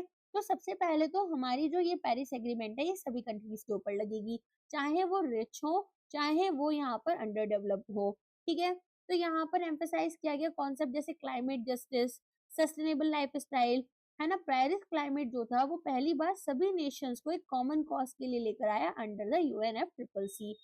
अच्छा, अब इनका कुछ एक मेन एम था, वो क्या था कि जो ग्लोबल वार्मिंग है उसको हमें वेल बिलो 2 डिग्री सेल्सियस लेकर आना है और 1.5 degree Celsius above pre industrial levels लेकर आना है। तो इन्होंने बोला कि जो इंक्रीज हो रहा है ग्लोबल एवरेज टेम्परेचर में वो हमारा below 2 degree Celsius above pre industrial level जो है उतना हमें लेकर आना है, और एफर्ट्स करने हैं कि इसको लिमिट कर दे even further to 1.5 degree Celsius. अब एग्रीमेंट में यहाँ पर 29 आर्टिकल्स आए, जिसको 139 डिसीजंस जो थे हमारे कॉप्स के उन्होंने सपोर्ट किया। तो अब सबसे पहले यहाँ पर हम देखेंगे कि कुछ की फीचर्स भी थे इसके, है ना। तो यहाँ पर क्रूशियल एरियाज आइडेंटिफाई किए गए कि कॉम्प्रिहेंसिव बैलेंस एग्रीमेंट होनी चाहिए, mitigation, adaptation, loss and damage, finance, technology development, transfer, capacity building, transparency of action and support, इन सब की बात हुई थी। तो सबसे पहले तो यहाँ पर ना आपके जो नेशनली डिटरमिन्ड कंट्रीब्यूशन थे, तो हर एक कंट्री ने अपने खुद के एमिशन टारगेट्स को सेट किया, जिसको हर 5 साल में अपडेट करना था। फिर ट्रांसपेरेंसी फ्रेमवर्क की बात हुई। डेवलप्ड कंट्रीज को बोला गया कि यहाँ पर आपको क्या करना है, डेवलपिंग कंट्रीज को हेल्प करनी है $100 बिलियन पर ईयर के अकॉर्डिंग। ठीक है, कैपेसिटी बिल्डिंग की बात हुई और लॉस एंड डैमेज। तो कंट्रीज जिन्होंने यहाँ पर मोस्टली अनाउंस किया अपने टारगेट 2025 या 30 के लिए, इंडिया के जो टारगेट्स थे वो 2030 के लिए रहे। तो यहाँ पर इन्होंने बोला कि हमें जो एमिशन इंटेंसिटी है वो नीचे लेकर आनी है और emission per unit of GDP लेकर आनी है बाय 33 to 35%। ठीक है, तो इंडिया ने क्या बोला है कि हम अपनी जो एमिशन इंटेंसिटी है जीडीपी की वो 33 से 35% तक यहाँ पर कट कर देंगे 2005 से 2030 के बीच में। ठीक है, अगर हम 2005 वाली जो एमिशन डेंसिटी थी उससे कंपेयर करें तो 30 से 35% ये कम हो जाएगी 2030 तक। साथ में इन्होंने बोला कि 40% इलेक्ट्रिसिटी जो है वो हमारी हम किससे बनाएंगे, नॉन फॉसिल फ्यूल सोर्सेस से बनाएंगे 2030 तक। साथ में बोला कि हम ना यहाँ पर कार्बन सिंक्स बनाएंगे 2.5 से 3 बिलियन टन की वाया फॉरेस्ट कवर। ठीक है, तो एक एडिशनल कार्बन सिंक की भी बात की गई। तो जितने भी बाकी सिग्नेटरीज थे पेरिस एग्रीमेंट के उन्होंने भी सिमिलर एक्शन प्लान दिए। अब यहाँ पर नेशनली डिटरमिन्ड आपके जो कॉन्ट्रीब्यूशन जो रहते हैं, इसमें हमने क्या देखा, नेशनली डिटरमिन्ड कॉन्ट्रीब्यूशन को आपको हर 5 साल में अपडेट करना है। जो पहला सेट था एनडीसीज का वो डिक्लेयर किया गया 2015 में, अपना क्लाइमेट चेंज कॉन्फ्रेंस जो पेरिस में हुई थी उससे पहले। तो पेरिस एग्रीमेंट ने सभी सिग्नेटरीज को बोला कि आप एक काम करो, सक्सेसिव एनडीसीज जो हैं वो भी यहाँ पर रिप्रेजेंट करो कि किस तरीके से प्रोग्रेशन हो जाएगा करेंट टारगेट से। तो कंट्रीज को बोला गया कि एक कॉमन टाइम फ्रेम बनाओ अपने एक्शन प्लान्स के लिए, और सक्सेसिव एनडीसीज जो हैं वो यहाँ पर आपके 5 ईयर या 10 ईयर के एक्शन प्लान्स होने चाहिए। आगे इतना समझ में। अब आ जाते हैं हम हमारे नेक्स्ट टॉपिक पर, जो कि है सस्टेनेबल डेवलपमेंट गोल्स। अब ये सस्टेनेबल डेवलपमेंट गोल्स क्या होते हैं, तो 17 गोल्स थे जो यूएन ने बनाए थे 2015 में, ताकि वर्ल्ड को एक बेटर, फेयर और ग्रीनर प्लेस बनाया जाए 2030 तक। ठीक है, तो यहाँ पर इन्हें हम बोलते हैं ग्लोबल गोल्स, जो कि एक यूनिवर्सल कॉल है कि किस तरीके से आप पॉवर्टी को एंड कर कर प्लैनेट को प्रोटेक्ट करोगे और इंश्योर करोगे कि जितने भी लोग हैं वो पीस और प्रॉस्पेरिटी को एंजॉय करें बाय 2030। तो 17 ऐसे गोल्स थे जहां पर स्पेसिफिक टारगेट्स थे जो हमें अचीव करने थे 2030 में। अब इसको अडॉप्ट किया गया बाय यूएन मेंबर स्टेट्स 2015 में, और बिल्ड किए हमने मिलेनियम डेवलपमेंट गोल्स, जो कि आपके 8 गोल्स हैं और हमें पॉवर्टी को रिड्यूस करना था बाय 2015। ठीक है, अब यहाँ पर ये हमारे काफी ज्यादा एम्बिशियस गोल्स थे अगर हम इनको मिलेनियम से कंपेयर करें, और यहाँ पर एक वाइड रेंज ऑफ इश्यूज को हमने एड्रेस करने की कोशिश की है। अब ये जो गोल्स है ना आपके एसडीजीज और इनके टारगेट से थोड़े ज्यादा डिटेल में लिखे हुए हैं, तो आप डेफिनेटली इसको एक बार रीड कर लेना, है ना, वीडियो पॉज कर कर भी मैं आपको इसमें मोटा मोटा समझाते हुए चलूंगी, वरना लेक्चर बहुत बड़ा हो जाएगा। तो एसडीजीज आपके यहाँ पर मैंने जैसा बताया 17 गोल्स हैं यहाँ पर। तो 17 सेशन हुआ था सितंबर 2015 में, और एक सेट ऑफ 17 एसडीजीज आए, एंड यहाँ पर 169 टारगेट्स हमने रखे कि किस तरीके से यहाँ पर जो हमारे 15 साल होंगे अगले, उसमें हम एक्शंस लेंगे। ठीक है, तो 2030 तक हमें से कंप्लीट करना था। अब सेट ऑफ गोल्स यहाँ पर एमडीजीज को रिप्लेस कर रहे हैं, जो कि आपका एंड हो गए थे 2015 में, और यहाँ पर कोशिश की गई थी कि भाई जो गोल्स हमारे अभी तक कंप्लीट नहीं हुए हैं उनको भी हम यहाँ पर कंप्लीट करेंगे एसडीजीज के थ्रू। तो गोल्स प्रपोज किए गए United nation conference on sustainable development Rio+20 in June 2012, effective रहेंगे 2016 से 2030 तक। तो क्या क्या एसडीजीज है हमारे, सबसे पहले आता है आपका यहाँ पर गोल 1 क्या है, and poverty in all it's form everywhere. कौन सा चैप्टर, पॉवर्टी एलिवेशन भी हमने पढ़ा था, राइट। तो यहाँ पर हमें क्या कोशिश करनी है कि कोई भी पॉवर्टी आपके सामने ना दिखे, यहाँ पर दिखे नहीं मतलब इन द सेंस ये नहीं कि लोग हम हटा दे गरीब लोगों को, खत्म करनी है पॉवर्टी। तो कोई भी पर्सन यहाँ पर एक्सट्रीम पॉवर्टी में नहीं रहे, तो 2030 तक रेडिकेट करो एक्सट्रीम पॉवर्टी। जितने भी लोग हैं everywhere currently measured as people living on less than $1.25 a day, अच्छा, अभी यहाँ पर एक्सट्रीम पॉवर्टी से फ्री होने वाला पहला स्टेट आज ही बना है केरला, ठीक है। फिर बाय 2030 यहाँ पर रिड्यूस करना है at least by half the proportion of man, women and children of all ages living in poverty in all its dimensions according to national definition. तो यहाँ पर इन्होंने क्या बोला कि कम से कम यहाँ पर जो हमारा प्रपोर्शन है मैन, विमेन और बच्चों का जो कि पॉवर्टी में रह रहे हैं, अपने अलग अलग डायमेंशंस में, सभी डायमेंशंस मिलाकर कम से कम इन जो पॉवर्टी वाली लोग हैं, ठीक है, इनको 50% कम करो, इन्हें पॉवर्टी लाइन से थोड़ा ऊपर लेकर आओ। हम nationally appropriate social protection systems को इम्प्लीमेंट करो, मेजर्स लेकर आओ सभी के लिए, जैसे कि यहाँ पर फ्लोर्स होने चाहिए आपके, एंड 2030 तक यहाँ पर सब्सटेंशियल कवरेज होना चाहिए पुअर लोगों का और वल्नरेबल्स का। फिर दूसरा बोलते हैं एंड हंगर, है ना। तो दूसरा गोल हमारा किसके बारे में कि हंगर जो है उसको खत्म करो, जीरो हंगर की तरफ जाओ, तो सब लोगों को इनफ न्यूट्रिशियस फूड मिलना चाहिए। तो and hunger, achieve food security, improve nutrition, promote sustainable agriculture. तो एम है हमारा कि जितने भी forms of hunger and melt nutrition है उसको हम 2030 तक खत्म कर दें, और मेक श्योर करें कि जितने भी बच्चे हैं, जितने भी लोग हैं, स्पेशली बच्चे, उनको सफिशिएंट और न्यूट्रिशियस फूड मिलता रहे ऑल ईयर। एंड यहाँ पर सस्टेनेबल एग्रीकल्चर अपना supporting small scale farmers and equal access to land, technology and markets होना चाहिए। अब यहाँ पर कुछ हमारे इंपॉर्टेंट टारगेट्स हैं कि 2030 तक हमें हंगर को खत्म करना है, और एक्सेस जो है यहाँ पर by all people in particular the poor and vulnerable situations, यहाँ पर आपको क्या करना है, इंक्लूडिंग इन्फेंट्स, सेफ, न्यूट्रिशियस और सफिशिएंट फूड प्रोवाइड करना है ऑल ईयर राउंड। जितने भी फॉर्म्स ऑफ मेल न्यूट्रिशन है उसको 2030 तक खत्म करना है।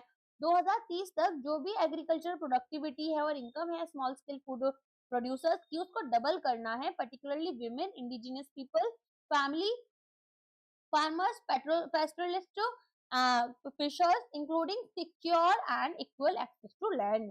फिर 2030 तक हमें सस्टेनेबल फूड इंश्योर करना है, फूड प्रोडक्शन सिस्टम्स इम्प्लीमेंट करेंगे, रेजिलिएंट एग्रीकल्चर प्रैक्टिसेस जो कि हमारी प्रोडक्टिविटी और प्रोडक्शन को बढ़ाएं। फिर तीसरा गोल क्या है, हेल्दी लाइफ और प्रमोट करनी है, हमें इंश्योर करना है हेल्दी लाइफ, वेलबींग यहाँ पर प्रमोट करनी है एट ऑल एजेस। तो कुछ इंपॉर्टेंट टारगेट्स जो है हमारे गोल के क्या रहेंगे कि बाय 2030 जो ग्लोबल मैटरनल मोर्टेलिटी रेशियो है उसको लेस देन 70%, 70 पर 100,000 लाइफ बर्थ लेकर आना है। तो एमएमआर को कम करना है, कितना करना है, 70 तक लेकर आना है बाय 100,000। अच्छा, इसके अलावा जो प्रिवेंटेबल डेथ्स हैं उन्हें एंड करना है of new born and children. तो जिन बच्चों को हम यहाँ पर डेथ से बचा सकते हैं उनको यहाँ पर डेथ हमें बचानी है, डेथ नहीं होने देनी है उनकी 2030 तक, जो भी अंडर 5 इयर्स ऑफ एज हैं। अब यहाँ पर जो एपिडेमिक्स हैं, एड्स के, ट्यूबरक्लोसिस के, मलेरिया के, निग्लेक्टेड ट्रॉपिकल डिसीजेस के, और इनसे हमें यहाँ पर एंड करना है, कॉम्बेट करना है हेपेटाइटिस को, वाटरबॉर्न डिसीजेस को जैसे कोलेरा हो गया, और बाकी कम्युनिकेबल डिसीजेस को। बाय 2030 हमें यहाँ पर 1/3 प्री मैच्योर मोर्टेलिटी जो हो रही है नॉन कम्युनिकेबल डिसीजेस से, उसे भी कम करना है, खत्म करना है, ठीक है, 1/3 से। फिर गोल 4 आपका क्या है, क्वालिटी एजुकेशन। तो इंश्योर करेंगे इंक्लूसिव इक्विटेबल क्वालिटी एजुकेशन और प्रमोट करेंगे लाइफ लॉन्ग लर्निंग अपॉर्चुनिटी सभी के लिए।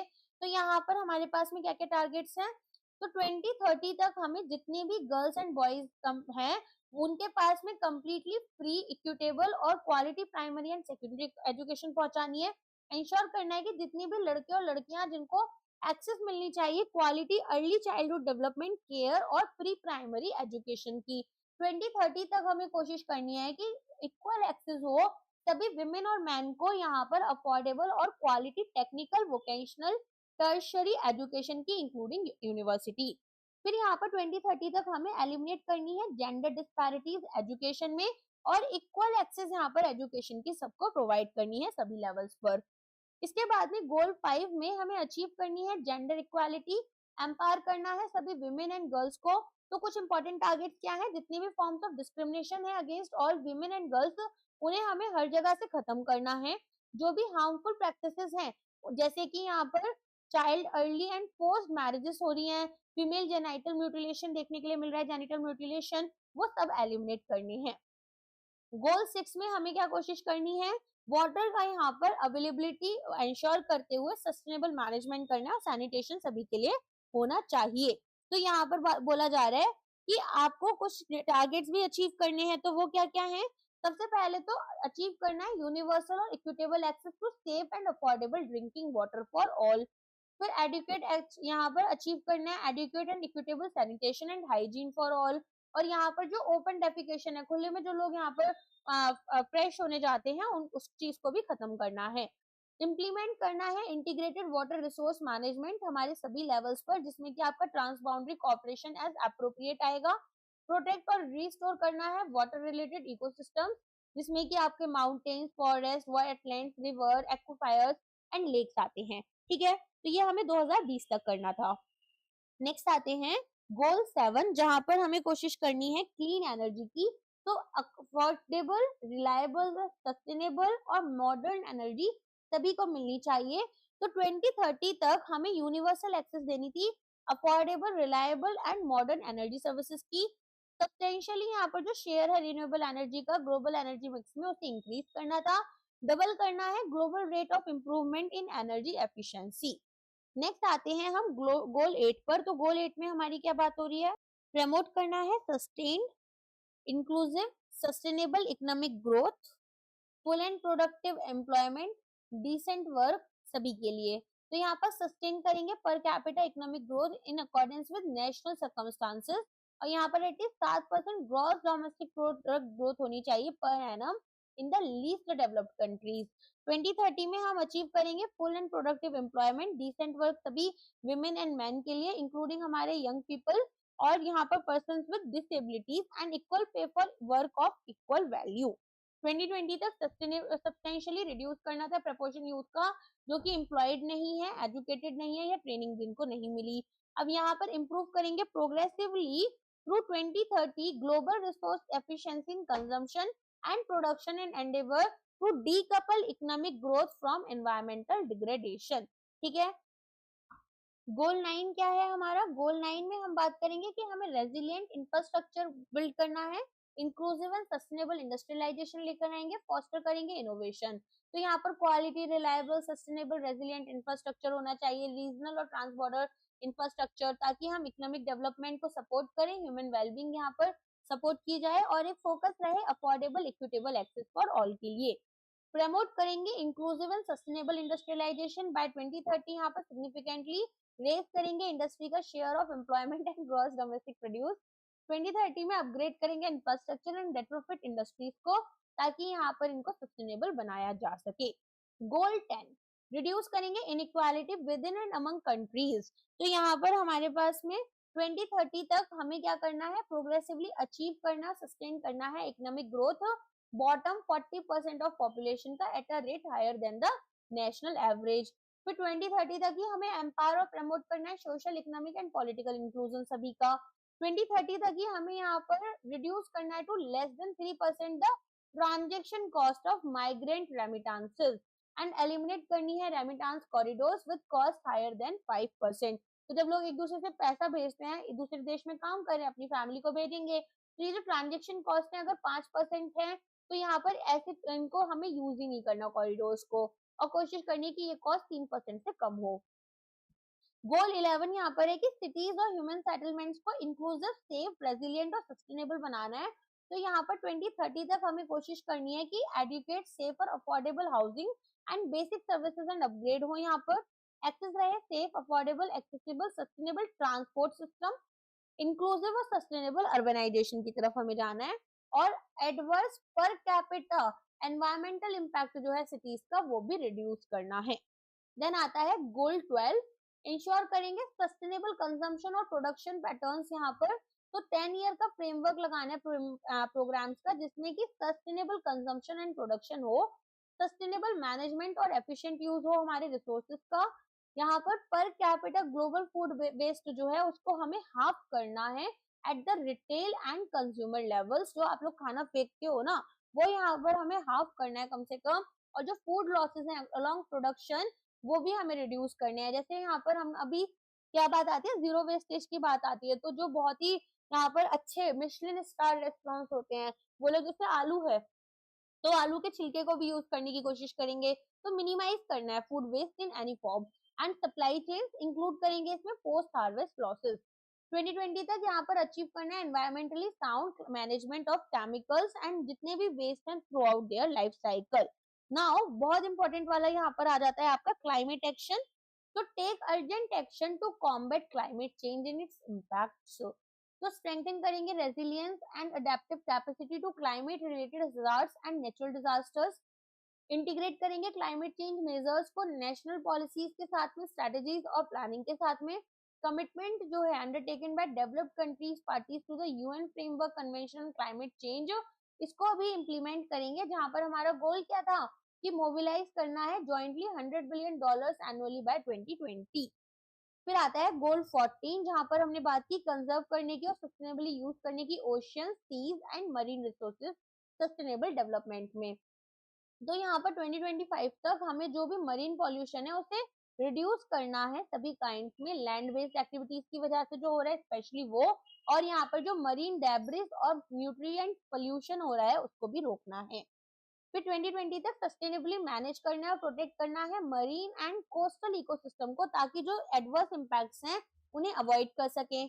2020 तक इफेक्टिवली रेगुलेट करेंगे हार्वेस्टिंग और एंड हमारी करेंगे ओवर फिशिंग अगर हो रही है, इलीगल अनरिपोर्टेड अनरेगुलेटेड फिशिंग हो रही है, डिस्ट्रक्टिव फिशिंग प्रैक्टिसेस हैं कि यहाँ पर बहुत ज्यादा फिशेस लाने के चक्कर में अब ये मैकेनाइज ज्यादा होता है, ट्रेडिशनल बेस पे नहीं हो रहा था, लेकिन मैकेनाइज क्या होता है कि जो फिशेज यहाँ पर आपकी फिशेज आपकी अभी बड़ी भी नहीं हुई है, अपनी एज में भी नहीं पहुंची है, उनको भी हम यहाँ पर क्या करते हैं मशीन से यहाँ पर उठाकर ले आती हैं, और वो ना खाने के यूज की रहती है किसी के, और ना ही यहाँ पर वो बड़ी हो पाती हैं। तो क्या होता है ओशन जो है, ठीक है, हम वहाँ के जो रिसोर्सेज हैं उन्हें भी डिग्रेड करने लग गए हैं। 2020 तक हमें जितनी भी फॉर्म्स ऑफ फिशरी सब्सिडीज हैं उन्हें यहाँ पर प्रोहिबिट करना है, जो कि ओवर कैपेसिटी या ओवर फिशिंग की तरफ लेकर जाएंगी, और जो सब्सिडीज यहाँ पर इलीगल अनरिपोर्टेड और अनरेगुलेटेड फिशिंग की तरफ ला रही है उनको भी यहाँ पर खत्म करना है, एलिमिनेट करना है। गोल 15, प्रोटेक्ट रिस्टोर और प्रमोट करेंगे सस्टेनेबल यूज किसका, टेरेस्ट्रियल इकोसिस्टम्स का। यहाँ पर फॉरेस्ट को सस्टेनेबल वे में मैनेज करेंगे, डेजर्टिफिकेशन को कॉम्बैट करेंगे, और यहाँ पर जो भी आपका लैंड डिग्रेडेशन है उसको हॉल्ट करेंगे, रिवर्स करेंगे, रिस्टोरेशन की तरफ लेकर आएंगे, और बायोडाइवर्सिटी लॉस जो है उसे भी हॉल्ट करेंगे। तो 2020 तक हमें यहाँ पर दो चीजें करनी है, एक तो कंजर्वेशन, रिस्टोरेशन और सस्टेनेबल यूज टेरिस्टीरियल और इनलैंड फ्रेश वाटर इकोसिस्टम और उनकी सर्विसेज का। दूसरा इम्प्लीमेंट करेंगे सस्टेनेबल मैनेजमेंट हमारे सभी तरह के फॉरेस्ट का, डिफॉरेस्टेशन को रोकेंगे, और जो भी डिग्रेडेड फॉरेस्ट है उनको रिस्टोर करेंगे। 2030 तक डेजर्टिफिकेशन को कॉम्बैट करते हुए डिग्रेडेड लैंड और सॉइल जो है उसे रिस्टोर करेंगे और कंजर्वेशन करेंगे माउंटेन इकोसिस्टम का इंक्लूडिंग देयर बायोडाइवर्सिटी। फिर आता है गोल 16 यहाँ पर, जिसमें बात की गई है कि आपको पीसफुल और इंक्लूसिव सोसाइटीज लेकर आनी है सस्टेनेबल डेवलपमेंट के लिए। तो एक्सेस होगी जस्टिस की सभी के लिए, इफेक्टिव अकाउंटेबल इंक्लूसिव इंस्टीट्यूशंस होने चाहिए सभी लेवल्स पर। तो यहाँ पर सिग्निफिकेंटली रिड्यूस करनी है सभी forms of violence related, death rates everywhere, and करेंगे अब्यूज, एक्सप्लॉइटेशन, ट्रैफिकिंग, सभी forms of violence against and torture of children. Rule of law को प्रमोट करेंगे नेशनल और इंटरनेशनल लेवल्स पर, इंश्योर करेंगे equal access to justice for all. 2030 तक जितनी भी यहाँ पर इलिसिट फाइनेंशियल और आर्म्स फ्लोज हैं उन्हें रिड्यूस करेंगे, रिकवरी को स्ट्रेंथन करेंगे, स्टोलन एसेट्स को यहाँ पर रिटर्न कर देंगे, और जो भी फॉर्म ऑफ ऑर्गेनाइज्ड क्राइम्स हैं उन्हें कॉम्बैट करने की कोशिश करेंगे। गोल 17, यहाँ पर जो मीन्स है इम्प्लीमेंटेशन के उनको हम स्ट्रेंथन करते हुए रिवाइटलाइज करेंगे global partnership for sustainable development. तो ये ग्लोबल पार्टनरशिप की बात करते हैं कि कंट्रीज जो है कॉर्पोरेट करना चाहिए, तो रिच लोग जो है वो पुअर को हेल्प करेंगे और शेयर टेक्नोलॉजी करेंगे यहाँ पर, एंड साथ में फाइनेंसेस को भी शेयर करेंगे। तो ग्रीन क्लाइमेट फंड कॉन्ट्रीब्यूशन इसका एक पार्ट हो गया।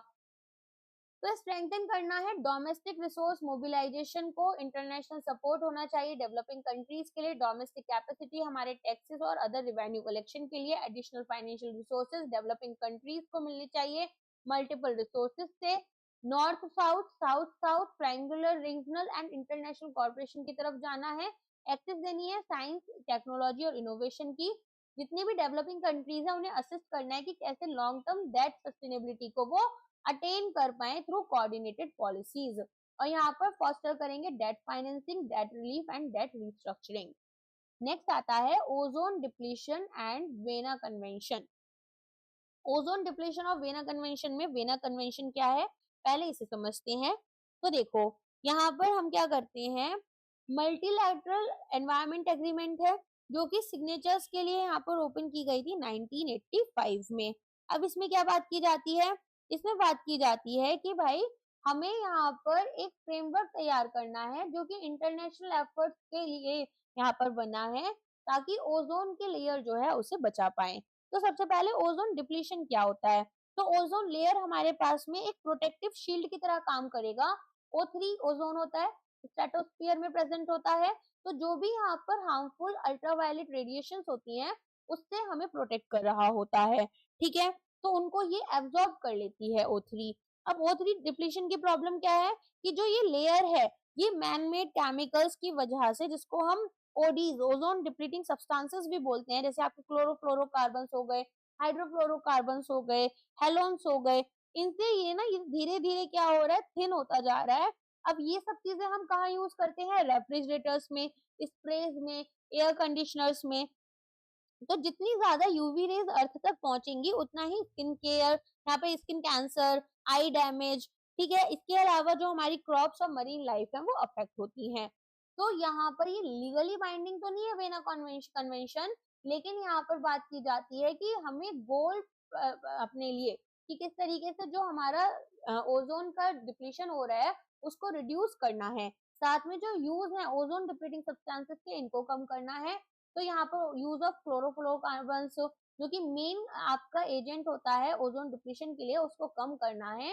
एंड यहाँ पर इसके लिए हम मॉन्ट्रियल प्रोटोकॉल को भी यूज करेंगे, ठीक है। तो वेना कन्वेंशन का समझ में आया, एक मल्टीलैटरल एनवायरमेंट एग्रीमेंट है जो कि आपकी 1988 में फोर्स में आई थी, एनफोर्सेबल हुई थी, और एक कॉर्पोरेशन यहाँ पर फ्रेमवर्क बना रही है कि किस तरीके से हम ओजोन लेयर को प्रोटेक्ट कर सकते हैं। ये आपकी लीगली बाइंडिंग नहीं है। और साथ में यहाँ पर एक मॉन्ट्रियल प्रोटोकॉल आ गया था 1987 में, जहां पर हम स्पेसिफिक रिडक्शन टारगेट जो हैं वो प्रोवाइड कर रहे होते हैं, ठीक है। अब बात करते हैं मॉन्ट्रियल प्रोटोकॉल। मॉन्ट्रियल प्रोटोकॉल एक एक्शन ओरिएंटेड ट्रीटी है ताकि हम जो ओजोन लेयर है उसे रिपेयर कर पाए, ठीक है। तो ये भी आपका 1987 में आपका जो है क्या सिग्नेटरीज के लिए ओपन हुआ था, और 1989 में आपका ये एनफोर्सिएबल हुआ था। इसको रेटिफाई हमारी सभी 197 यूएन कंट्रीज ने किया था, जहां पर 100% पार्टिसिपेशन देखने के लिए मिला। और ये अपने आप में एक यूनिक बात थी, अभी तक ऐसा कभी भी नहीं हुआ था। हमने देखा था यूएस कभी मना कर देता था, कभी कनाडा, कभी बाकी कंट्रीज। तो substance controlled by the treaty कैसे कैसे हैं, तो एनेक्स ए एनेक्स बी, यहाँ पर दो एनेक्सेस में आएंगे। बेसिकली इस तरह के ना आपको सी ई एफ अलग अलग एनेक्सेस दिखते हैं। तो एनेक्स ए में आपके पास में सभी सीएफसीज और हेलोन्स आ जाते हैं। एनेक्स बी में आपके जितने भी फुल्ली हेलोजिनेटेड सीएफसीज हैं, कार्बन टेट्राक्लोराइड हो गया CCl4, और मिथाइल क्लोरोफॉर्म हो गया, ठीक है। फिर एनेक्स सी में आपके पास में हाइड्रोक्लोरोफ्लोरोकार्बन आ जाते हैं। एनेक्स ई में आपके पास में मिथाइल ब्रोमाइड आ जाता है, और एनेक्स एफ में हाइड्रोफ्लोरोकार्बन आ जाते हैं, ठीक है। चलो, तो हाइड्रोजन फ्लोरोकार्बन। अब यहाँ पर आते हैं हम, कार्बोफ्लोरो नहीं है, सिर्फ हाइड्रोजन फ्लोरोकार्बन से याद रखना, एफ में सी में है। अब यहाँ पर पार्टीज को असिस्ट किया गया था बाय ओजोन सेक्रेटेरिएट जो कि यूएनईपी में बेस्ड है, हेडक्वार्टर्ड है नायरोबी केनिया में। तो एक मल्टीलेटरल फंड जो है वो बनाया गया ताकि हम इम्प्लीमेंट कर पाए मॉन्ट्रियल प्रोटोकॉल को। एस्टैब्लिश किया गया इसको 1991 में, मल्टीलेटरल फंड को फाइनेंशियल और टेक्निकल असिस्टेंस प्रोवाइड करने के लिए डेवलपिंग कंट्री पार्टीज को, जहां पर एनुअल पर कैपिटा कंजप्शन और प्रोडक्शन जो है ओडीएस का वो लेस देन 0.3 kg है, ताकि हम कंप्लाई करें with the control measures of the protocol, ठीक है। अब यहाँ पर बात होती है किगाली एग्रीमेंट की। तो किगाली एग्रीमेंट क्या काम करता है, ये एक्सटेंड करेंगे मॉन्ट्रियल प्रोटोकॉल को ताकि कंट्रोल करें हाइड्रोजन हाइड्रोफ्लोरोकार्बन्स को, ठीक है। तो किगाली एग्रीमेंट आपकी कब आई थी, ये आई थी 2016 में। तो हाइड्रोफ्लोरोकार्बन जो है वो इंट्रोड्यूस किए गए थे as non ozone depleting alternatives, ताकि हम टाइमली फेज आउट कर सकें क्लोरोफ्लोरोकार्बन को और हाइड्रोक्लोरोफ्लोरोकार्बन को। अब ये जो हमारे केमिकल्स हैं, ऑल्दो ये स्ट्रेटोस्फेरिक लेयर जो है ओजोन लेयर उसको डिप्लीट नहीं कर रहे, लेकिन जो ग्रीन हाउस गैसेज हैं ये उसकी कैटेगरी में ही आते हैं। तो अनकंट्रोल्ड ग्रोथ अगर यहाँ पर HFCs की होने लग गई, तो यहाँ पर हमने देखा कि जो ग्लोबल टेम्परेचर था उसको हम अपना 2 डिग्री सेल्सियस से कम नहीं रख पा रहे थे। ठीक है, अब इसकी वजह से 20th मीटिंग हुई थी हमारी of the parties of Montreal protocol, जो कि 2016 अक्टूबर में हुई किगाली रुआंडा में, जहां पर हमने डिसाइड किया कि अब हम फेस डाउन कर देंगे हमारे एचएफसीज का। तो कंट्रीज ने यहाँ पर डिसाइड किया कि एक काम करते हैं, जो हाइड्रोफ्लोरोकार्बन है उनको लिस्ट ऑफ कंट्रोल्ड सब्सटेंसेस में ले आते हैं और यहाँ पर ग्रेजुअल रिडक्शन कर देंगे इनका 80 से 85% बाय द लेट 2040। अब किगाली अमेंडमेंट जो है वो आपकी फोर्स में आई 1 जनवरी 2019 में, और यहाँ पर जो कंट्रीज थी उन्होंने इसको रेक्टिफाई कर दिया। डेवलपिंग कंट्रीज जो है इन्होंने डिसाइड किया कि फ्रीज यहाँ पर एचएफसी कंजम्पशन लेवल्स का 2024 में, और इन 2028 यहाँ पर कुछ नेशंस के लिए रहेगा। ठीक है, डेवलपिंग कंट्रीज जो है उनके लिए 2024 में बोला गया। तो यहाँ पर डेवलप्ड कंट्रीज जो है वो जल्दी शुरुआत करेंगी, डेवलपिंग कंट्रीज जैसे इंडिया है वो 2024 से 2018 तक 28 तक इसे बंद कर देंगी। तो यहाँ पर हम क्या कर रहे थे, पेरिस क्लाइमेट एग्रीमेंट जो है उसके गोल को सपोर्ट करने की कोशिश कर रहे थे। तो किगाली एग्रीमेंट जो है वो क्लाइमेट चेंजर्स जो है एचएफसीज उनको स्टॉप करने की बात करता है। अब यहाँ पर कुछ अचीवमेंट्स दे रखे हैं, जैसे 98% ओजोन डिप्लीटिंग सब्सटेंस जो थे वो फेज आउट हो गए। इसके अलावा यहाँ पर जो हमारे ओडीज थे उनको फेज आउट करने की वजह से 135 बिलियन टन जो CO2 था वो आपका कम यूज हुआ, सेव हो गया। एंड इसके अलावा यहाँ पर एंटार्क्टिक ओजोन होल जो था वो अब अपने साइज में नहीं बढ़ रहा। ओडीएस जो है यहाँ पर आपके ओजोन डिप्लीटिंग सब्सटेंसेस वो फेज आउट होने से हेल्थ बेनिफिट्स 1.8 ट्रिलियन डॉलर के बढ़े। साथ में यहाँ पर जो डैमेजेस हो रहे थे एग्रीकल्चर में या फिशरीज में वो भी बच गए 400 बिलियन डॉलर्स तक। साथ में सिग्निफिकेंटली कंट्रीब्यूट किया गया ग्रीन हाउस गैस एमिशंस को कम करने में। ठीक है, अब आते हैं ग्रीन फाइनेंस। ये है हमारी मनी फॉर द प्लैनेट। तो यहाँ पर मनी फॉर द प्लैनेट कि हम चैनलाइज करेंगे पैसे को, इन्वेस्टमेंट्स को इको फ्रेंडली प्रोजेक्ट्स जैसे कि renewable energy, clean transport, reforestation, waste management इसकी तरफ हो। तो फाइनेंशियल इन्वेस्टमेंट्स यहाँ पर आपके जो है फ्लो कर रहे थे टवर्ड्स सस्टेनेबल डेवलपमेंट प्रोजेक्ट्स और इनिशिएटिव्स लिए गए ताकि हम एनकरेज करें डेवलपमेंट हमारे एक ज्यादा सस्टेनेबल इकोनॉमी की तरफ हो। तो ग्रीन फाइनेंस एक ब्रॉड टर्म बन गई जो कि एनकम्पास करती है सभी फाइनेंशियल टूल्स और मैकेनिज्म जिससे हम मोबिलाइज करेंगे इन्वेस्टमेंट्स एनवायरमेंटली सस्टेनेबल एक्टिविटीज और प्रोजेक्ट की तरफ हो। तो यहाँ पर हम कैपिटल फ्लो को शिफ्ट कर रहे हैं पॉल्यूटिंग इंडस्ट्रीज एंड प्रैक्टिसेस को, जो लोग यहाँ पर एनवायरमेंटल बेनिफिट्स को प्रमोट करेंगे। ठीक है, तो पैसा यहाँ से इनसे लिया जाएगा और जो लोग यहाँ पर एनवायरमेंट प्रोटेक्शन की बात कर रहे हैं उनको दे दिया जाएगा। तो टाइप्स ऑफ ग्रीन फाइनेंस में हमारे पास green bonds, loans, climate action fund, sustainably linked bonds, green equity funds, ये सब चीजें आ जाती हैं। तो सबसे पहले बात करेंगे ग्रीन बॉन्ड्स की। तो गवर्नमेंट्स या फिर कंपनीज या लोकल गवर्नमेंट्स क्या करेंगे, यहाँ पर पैसा रेज कर रहे हैं इको प्रोजेक्ट्स के लिए। जैसे इंडिया ने अपने सॉवरेन ग्रीन बॉन्ड्स निकाले थे 2023 में। ठीक है, ताकि हम एनवायरमेंटली फ्रेंडली प्रोजेक्ट्स जैसे renewable energy, energy efficiency, sustainable land use, इन सबको फंड कर पाए। ग्रीन लोन्स यहाँ पर बैंक्स प्रोवाइड करते हैं सोलार प्लांट्स या फिर ग्रीन बिल्डिंग्स के लिए। ठीक है, तो ग्रीन प्रोजेक्ट्स के लिए हो गए। फिर ग्रीन इक्विटी फंड्स में क्या होगा, इन्वेस्टर्स जो हैं वो एनवायरमेंटली फ्रेंडली फर्म्स जो हैं उनके शेयर्स परचेज कर रही हैं। तो फोकस करेंगे उन कंपनीज या प्रोजेक्ट्स में जो कि सस्टेनेबल एक्टिविटीज पर में इन्वॉल्व हैं। देन आता है क्लाइमेट एक्शन फंड्स। तो ये फंड यहाँ पर क्लाइमेट चेंज को कॉम्बैट करने के लिए बना है। ठीक है, फिर आता है सस्टेनेबली लिंक्ड बॉन्ड्स। तो ये यहाँ पर इंटरेस्ट रेट जो है इनके वो डिपेंड करेंगे कि कितना आप सस्टेनेबिलिटी टारगेट जो है उनको अचीव कर पा रहे हो। तो जो भी इनको इशू करेगा उसकी एफर्ट्स देखे जाएंगे, उसकी अचीवमेंट्स देखी जाएंगी। तो बेनिफिट्स क्या है इसके, सबसे पहले तो जो हमारा ग्रीन हाउस गैस एमिशन है वो कम होगा, रिन्यूएबल एनर्जी के ऊपर एनकरेजमेंट होगा, फोकस किया जाएगा, ग्रीन जॉब्स आएंगे और रिस्क जो है क्लाइमेट चेंज का वो कम हो जाएगा। तो इन्वेस्टमेंट जब रिन्यूएबल एनर्जी और सस्टेनेबल प्रैक्टिसेस की तरफ गया तो ग्रीन हाउस गैस एमिशन कम हो गया और जो इम्पैक्ट है क्लाइमेट चेंज का वो भी कम हो गया।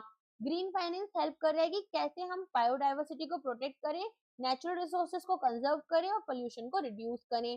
ग्रीन इन्वेस्टमेंट नई जॉब्स क्रिएट करेगा और इंडस्ट्रीज यहाँ पर जैसे कि रिन्यूएबल एनर्जी और सस्टेनेबल इंफ्रास्ट्रक्चर ट्रांजिशन करेंगे हम एक लो कार्बन इकोनॉमी की तरफ, जो कि बिजनेसेस और इन्वेस्टर्स को हेल्प करेंगे जो भी रिस्क हमारे क्लाइमेट चेंज से रिलेटेड है, जैसे एक्सट्रीम वेदर इवेंट्स या फिर रिसोर्स स्कार्सिटी। अब चैलेंजेस क्या है? सबसे पहले आता है चैलेंज ग्रीन वॉशिंग का। तो कुछ ऐसे प्रोजेक्ट्स या इन्वेस्टमेंट्स हैं जिनको हम मार्केट करेंगे ग्रीन, लेकिन वो यहाँ पर स्पेसिफिक एनवायरमेंटल क्राइटेरिया मीट ही नहीं करते।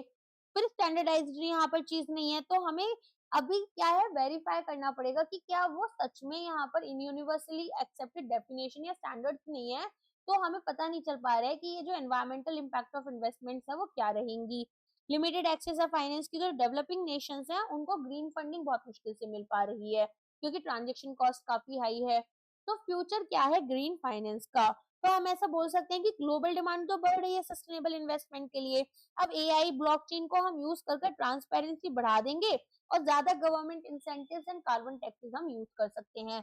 तो यहाँ पर डिमांड ग्रीन इन्वेस्टमेंट की एक्सपेक्टेड है कि रैपिडली ग्रो करेगी, और यहाँ पर climate concerns, regulatory changes, investor demand, इसके थ्रू ये काम हो सकता है। नई टेक्नोलॉजी जैसे ब्लॉकचेन, आर्टिफिशियल इंटेलिजेंस, इससे हम new green finance product and services लेकर आएंगे। गवर्नमेंट जो है वो अलग अलग पॉलिसीज, इंसेंटिव्स यहाँ पर इंट्रोड्यूस करेंगे ताकि ग्रीन फाइनेंस को प्रमोट किया जा सके। तो ये एक रैपिडली इवॉल्विंग फील्ड है जहां पर पोटेंशियल है कि क्रिटिकल रोल ये प्ले करेंगे in transitioning to more sustainable future. Next आ जाते हैं ग्रीन क्लाइमेट फंड। अब ग्रीन क्लाइमेट फंड के बारे में भी ऑफ कोर्स हमें अच्छे से पता होना चाहिए। इसको स्टैब्लिश किया गया था यूएनएफसीसीसी के थ्रू 2010 में, और लॉन्च करा गया था इसको 2014 में। ठीक है, तो यहाँ पर हमें डेवलपिंग कंट्रीज जो हैं उनको हेल्प करना था कि कैसे वो अपने एमिशंस को रिड्यूस करें, मिटिगेट करें और अडेप्ट कर पाए यहाँ पर जो जो भी क्लाइमेट इम्पैक्ट है उसको, यहाँ पर जो भी उनके इम्पैक्ट है उसके साथ कोप अप कर पाए। तो यहाँ पर कुछ फंडिंग प्रिंसिपल था कि 50% तो आपका मिटिगेशन की तरफ जाएगा और 50% अडॉप्शन की तरफ जाएगा। ठीक है, अब यहाँ पर ये पेरिस एग्रीमेंट के थ्रू लिंक्ड था, एंड इनिशियली हमने 10.3 बिलियन डॉलर्स को प्लेज किया। इसके अलावा यहाँ पर मेजर कंट्रीब्यूटर्स में USA, Japan, UK, France, Germany हमें देखने के लिए मिले। तो ग्रीन क्लाइमेट फंड एक ग्लोबल फंड है, तो जो यहाँ पर सपोर्ट करेगा हमारे एफर्ट्स ऑफ डेवलपिंग कंट्रीज, ताकि हम रिस्पॉन्ड करें कि क्या क्या चैलेंजेस हमारे क्लाइमेट चेंज के हैं। तो यहाँ पर हेल्प करेंगे उनको कि लिमिट करें या रिड्यूस करें ग्रीन हाउस गैस एमिशन। अब ये सेटअप किया गया था बाय 194 कंट्रीज जो कि पार्टी है यूएनएफसीसीसी में 2010 में। यहाँ पर डिलीवर करनी थी इक्वल अमाउंट ऑफ फंडिंग हमें मिटिगेशन और अडेप्टेशन के लिए। तो जो गोल था पेरिस क्लाइमेट एग्रीमेंट का, उसको ये सपोर्ट कर रहे हैं। लॉन्च करा इसको 2014 में और प्लेज करा 10.3 बिलियन डॉलर हमारे पब्लिक और प्राइवेट सेक्टर दोनों की तरफ से in the form of grants, loans, equity. और ये जो हाईएस्ट कंट्रीब्यूशन था ये यूएसए ने दिया 3 बिलियन डॉलर्स का, जापान ने दिया 1.5, यूके ने दिया 1.2 बिलियन डॉलर्स, फ्रांस ने 1.03 बिलियन डॉलर्स और जर्मनी ने 1 बिलियन डॉलर्स। अब आते हैं नेक्स्ट हमारे जीईएफ की तरफ, ग्लोबल एनवायरमेंट फैसिलिटी। इसको क्रिएट किया गया था 1992 रियो डी जेनेरियो में जो अर्थ समिट हुआ था उसके थ्रू। ठीक है, तो यहाँ पर हमें जो डेवलपिंग कंट्रीज हैं उनके मेजर एनवायरमेंटल प्रॉब्लम्स को एड्रेस करना था। तो on the eve of 1992 Rio earth summit, developing countries जो हैं उनके टैकल करने थे अर्थ के मोस्ट प्रेसिंग एनवायरमेंटल प्रॉब्लम्स। तो डेवलप्ड और डेवलपिंग कंट्रीज दोनों ही डोनर्स थे, तो 39 नंबर में थे। फंड जो है वो रिप्लेनिश होना था आफ्टर एवरी 4 इयर्स, तो इसमें हमें एक्स्ट्रा पैसा ऐड करते हुए चलना था। ठीक है, अब यहाँ पर biodiversity, climate change, land degradation, chemicals etcetera जो है इनको हमें सपोर्ट करना था। तो सबसे पहले बात करते हैं इंटेंडेड नेशनली डिटरमिन्ड कंट्रीब्यूशन की।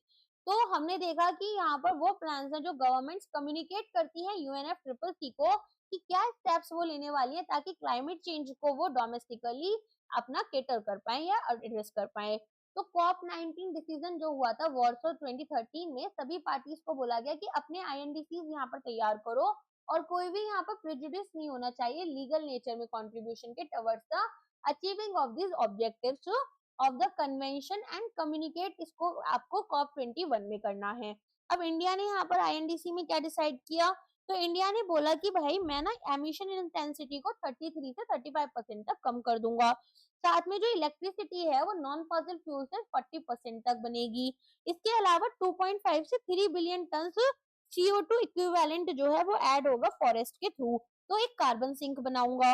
और यहाँ पर इंडिया ने ये भी बोला कि मैं वाटर मैनेजमेंट करूंगा, ड्रॉट रेजिस्टेंट क्रॉप्स लेकर आऊंगा, रेजिलिएंट इंफ्रास्ट्रक्चर बनाऊंगा। ठीक है, तो ये सारी बातें इंडिया ने बोली थी। तो ये यहाँ पर आपकी अभी थियरी में लिखी हुई है, ये वाला पार्ट हमने ऑलरेडी पढ़ लिया है।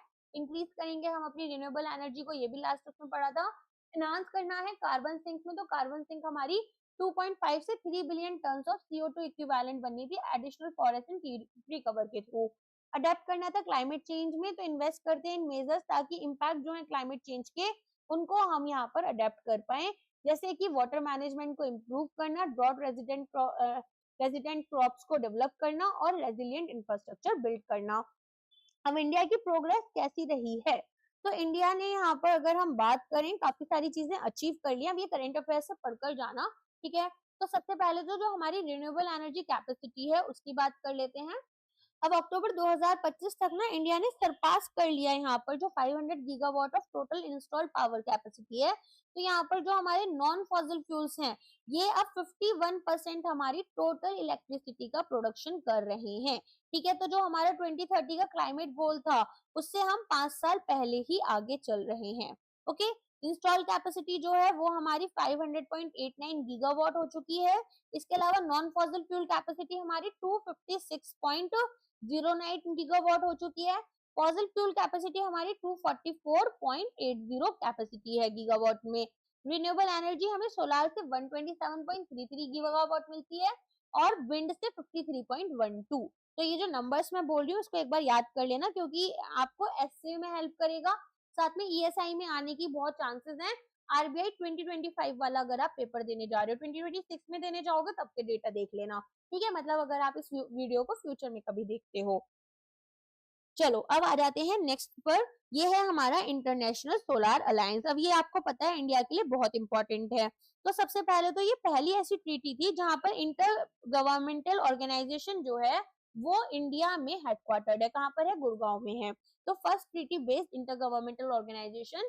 अब ये एक इंडियन इनिशिएटिव था जिसको लॉन्च किया था प्राइम मिनिस्टर ऑफ इंडिया और प्रेसिडेंट ऑफ फ्रांस ने 30 नवंबर 2015 में आपका पेरिस फ्रांस में। अब ये कॉप 21 का जो साइडलाइन था उसी के ऊपर बनाया गया। तो आईएसओ ये क्या है? एक कोलिशन है सोलर रिसोर्सेज रिच कंट्रीज का जो कि फुल्ली या फिर partially between Tropic of Cancer and Tropic of Capricorn के बीच में रहती हैं, ठीक है। तो यहाँ पर ये इक्वेटर होता है आपका, फिर Tropic of Cancer and Tropic of Capricorn रहता है। तो यहाँ पर हमें स्पेसिफिकली एड्रेस करने थे एनर्जी नीड्स, कैसे? सोलर एनर्जी को हार्नेस कर कर। तो हमने क्या किया, future solar generation storage and technologies जो हैं इनके लिए एक तैयार करा रास्ता ताकि मेंबर कंट्रीज की जो नीड्स हैं वो हम फुलफिल कर पाए और मोबिलाइज करेंगे 1,000 बिलियन डॉलर्स बाय 2030, ठीक है। तो 30 नवंबर 2015 में ये आया। इनिशिएटर्स इंडिया और फ्रांस रहे, हेडक्वार्टर है गुड़गांव हरियाणा में, और ये आपका प्रमोट कर रहे हैं सोलर एनर्जी डिप्लॉयमेंट, रिड्यूस करेंगे डिपेंडेंस फॉसिल फ्यूल्स में सोलर रिच कंट्रीज की। तो सभी कंट्रीज यहाँ पर होली या पार्शियली अगर Tropic of Capricorn and Tropic of Cancer के बीच में आती हैं तो वो इसकी पार्टनर बन सकती हैं। एज ऑफ नाउ मेंबर्स जो हैं 100+ कंट्रीज हैं आईएसए की, ठीक है। तो यहाँ पर स्ट्रेंथन कर रहे हैं क्लाइमेट एक्शन हमारे मेंबर कंट्रीज में। अच्छा, अब आईएसए के कितने मेंबर्स हैं या लेटेस्ट मेंबर कौन है वो हमसे एग्जाम में पूछा जा सकता है। अगर हमारा कोई फेज 1 का एग्जाम है तो वो आपको तब पता होना चाहिए। एज ऑफ नाउ 120 सिग्नेटरीज ना 107+ फुल मेंबर्स कंट्रीज हैं जिन्होंने इसको रेटिफाई कर दिया है। गवर्नमेंट ऑफ इंडिया ने 5 एकड़ लैंड दी है आईएसए के लिए national institute of solar energy campus में, और यहाँ पर एक सम निकाला है 160 करोड़ रुपीस का ताकि एक कॉर्पस फंड बने और इंफ्रास्ट्रक्चर की हम यहाँ पे बिल्ड करें और डे टू डे जो रिकरिंग एक्सपेंडिचर है जो बार बार हो रहे हैं वो हम यहाँ पर इसके पे कर पाए, ठीक है, मीट कर पाए। तो की एस्पेक्ट्स हमारे इस आईएसए की क्या क्या है वो हमें पता होनी चाहिए। इसको फाउंड किया गया था 2015 में 21st कॉन्फ्रेंस ऑफ पार्टीज के थ्रू। फोकस कर रहे हैं सोलार पावर के ऊपर। तो यहाँ पर एक टारगेट दिया गया 1,000 बिलियन डॉलर्स का बाय 2030 एंड इंस्टॉल करेंगे 1,000 gigawatt of solar energy capacity, provide करेंगे एनर्जी एक्सेस 1,000 मिलियन लोगों को using clean energy solution. Action oriented बोला गया इसको। तो एक मेंबर ड्रिवन प्लेटफॉर्म बनाया जिसमें कि कोलैबोरेशन मेंबर कंट्रीज के बीच में होगा और जो चैलेंजेस हैं कि किस तरह से सोलर एनर्जी टेक्नोलॉजीज को डिप्लॉय करना है उन्हें हम ओवरकम करें।